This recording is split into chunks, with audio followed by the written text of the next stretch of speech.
এই রাষ্ট্র বর্তমানে একটা নির্বাচন যেমন নিতে পারবে না, এরকম একটা আহত রাষ্ট্রকে ছেড়ে রেখে নিজেদের পার্টি ফরমেশন করাটাও খুব সেলফিশ হয়ে যাবে। ফ্যাসিস্ট সরকারকে হটানোর জন্য আপনি এককভাবে কিছু করার আসলে সম্ভব না। এখনো সংস্কারের কাজ বাকি, ছাত্ররা এখনো টেবিলে ফিরতে পারে নাই এবং আমরা রাষ্ট্র সংস্কার ছাড়া টেবিলেও ফিরবো না।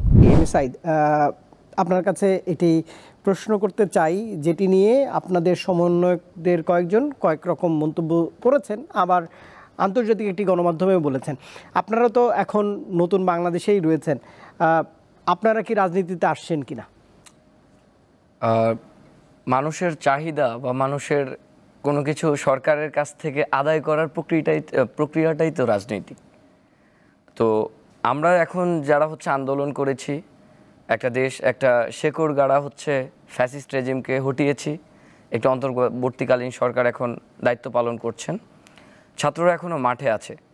মানুষ কিংবা জনগণ থেকে আমাদেরকে বলা হচ্ছে আপনারা রাজনৈতিকভাবে দলের দিকে যান, যেহেতু আমরা বাংলাদেশে এক্সিস্টেন্স দলগুলোর উপর ভরসা পাচ্ছি না। আপনারা আমাদেরকে একটি নতুন আশার আলো জাগিয়েছেন, দেখিয়েছেন, এবং আশা করি আপনারা সামনে আমাদের নিয়ে কাজ করবেন। তবে আমি বলতে চাই, আপাতত আমরা আমাদের যে সংস্কারের কাজগুলো আছে, এখনো বাকি, আমরা এগুলো করতে চাই।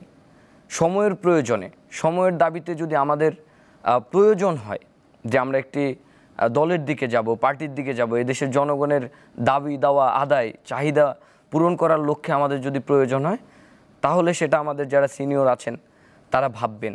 তবে আমি ব্যক্তিগতভাবে মনে করি এখনও সংস্কারের কাজ বাকি, ছাত্ররা এখনও টেবিলে ফিরতে পারে নাই এবং আমরা রাষ্ট্র সংস্কার ছাড়া টেবিলেও ফিরবো না। আমরা এই সরকারের প্রেশার গ্রুপ হিসাবে রাজপথে থেকে আমাদের রাজনৈতিকভাবে দাবি দাওয়া আদায় করে নিব। আপনারা কোনো কিছু যোগ করবেন কিনা নুসরাত এবং লুৎফর? দেখুন, ব্যাপারটা রাজনৈতিক একটি দল করা মানে তো আবার কিছুটা কাজের ক্ষেত্রটা একটু ছোট হয়ে যাওয়া, যাক সেদিকে না যাই। হ্যাঁ, আমি সাইদের সাথে একমত, আমরাও এরকমই ভাবছি যে এই মুহূর্তে আসলে রাষ্ট্র সংস্কার, ওই যে বললাম রাষ্ট্রের সুস্থতা ভীষণ জরুরি।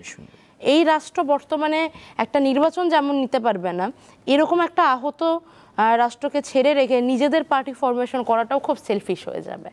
আগামীকাল থেকে দেশের সকল শিক্ষা প্রতিষ্ঠানগুলো খুলে যাচ্ছে, বিশ্ববিদ্যালয় খুলে যাবে। আপনারা এখনো বিভিন্ন দাবি দাওয়া নিয়ে মাঠেই রয়েছেন, যেমনটা সাইদ বলছিল। আমাদের মাঠে থাকা মানে আমরা সচেতন থাকা। মাঠে থাকা মানে সবসময় এই না যে সবাই অন্য ছাত্র সংগঠনগুলো, আপনারা একদমই, আমি যদি একদম পরিষ্কারভাবে বলি, যে আপনারা বলছিলেন যে ছাত্রলীগকে আপনারা দেখেছেন, তাদের প্রতিহত করেছেন। আপনারা যখন মাঠে থাকছেন তখন কি অন্য রাজনৈতিক দলের ছাত্র সংগঠন মাঠে থাকে? এটা আসলে রাজনৈতিক দলের তাদের নিজস্ব বোঝাপড়া আছে, তাদের নিজস্ব রাজনৈতিক কর্মসূচি থাকে।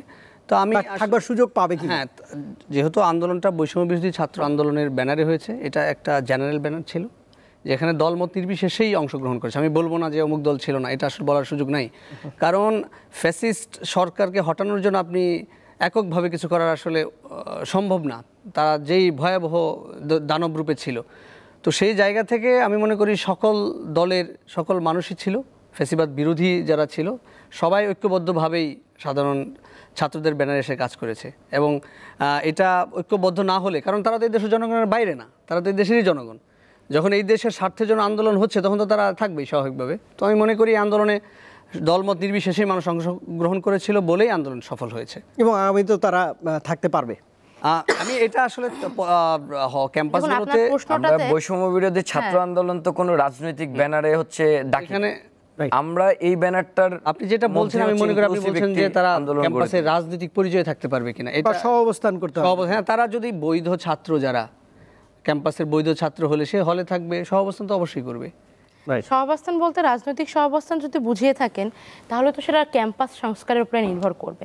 ক্যাম্পাস আসলে কেমন ছাত্র রাজনীতি থাকবে তার উপরে নির্ভর করবে ক্যাম্পাসের মধ্যে রাজনৈতিক সহাবস্থানটা কেমন হবে।